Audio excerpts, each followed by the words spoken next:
ஹாஸ்பிட்டலுக்கு போறதுக்கு முன்னாடி இந்த மாதிரி நான் போய் பாக்கெட் சாப்பிட்டு வந்தேன். என்னன்னு தெரியல, இவ்வளவு நாள் அப்படி இல்லை. இன்னைக்கு தான் வந்து என்னமோ ஒரு மாதிரி பண்ணுது, என்னால வலி தாங்க முடியல, எரியுது அப்படின்னாங்க. அதுக்கப்புறம் அந்த நம்ம அல்ல இருக்கு இல்லைங்க சார், அந்த சைடு ரெண்டுமே வீங்க ஆரம்பிச்சிருச்சு.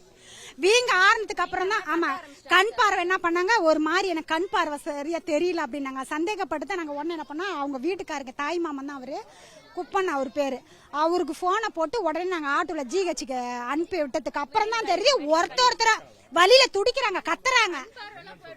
இந்த மாதிரி என்னன்னு தெரியல, எனக்கு ஒரு மாதிரி ஆகுது, அடி வயிறு வலிக்குது, கண்ணு சரியா ஒரு கண்ணு தெரியல அப்படின்றாங்க. அப்புறம் நாங்க ஜிஹெச்சுக்கு அனுப்பிச்சு விட்டோம். ஜிஹெச்சுக்கு அனுப்புறதுக்கு அப்புறம் தான் தெரியும் ஒருத்தரா சாகுறாங்க. செய்தியை பார்த்ததுக்கு அப்புறம் தான் ஒருத்தரா சாகிறதுக்கு அப்புறம் தான் தெரியுது இவங்க விடிய காலமே போயிட்டு சாப்பிட்டு இருக்காங்க. பெண்கள் மோந்து குடிக்கிறாங்கன்றாங்க சார். குடிக்கிறாங்கன்னா சார் அது விக்கிறனால சார் குடிக்கிறாங்க, விக்கலன்னா இங்க குடிக்கிறாங்களா சார். அவங்க வந்து பொழுது கஷ்டப்படுறாங்கன்னு வச்சுக்கோங்க, அவங்க அன்னைக்கு அதை சாப்பிட்டாதான் சார் அதை வந்து தெரிஞ்சுட்டு தான் சார் கவர்மெண்டே வந்து மதுவிலக்கும் அந்த பாட்டில் கோட்டல் பாட்டில் வந்து அறிவிக்க விற்கிறாங்க. என்ன சொல்லுங்க, குடிச்சாலும் சாகுவாங்க, குடிக்கலனாலும் சாவாங்கன்ற மாதிரி தான் சார் கவர்மெண்ட் அறிவிச்சிருக்கு. இது வந்து ரொம்ப கொடுமை இல்லைங்க சார்.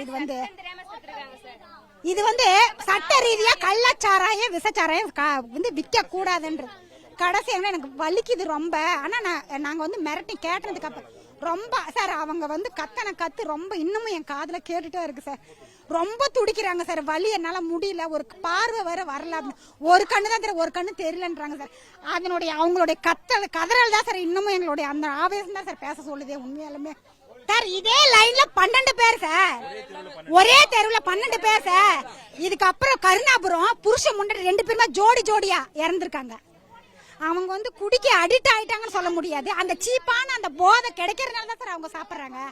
அது வந்து சப்ளை பண்ணனே குடிக்க போறது இல்லைங்க சார்.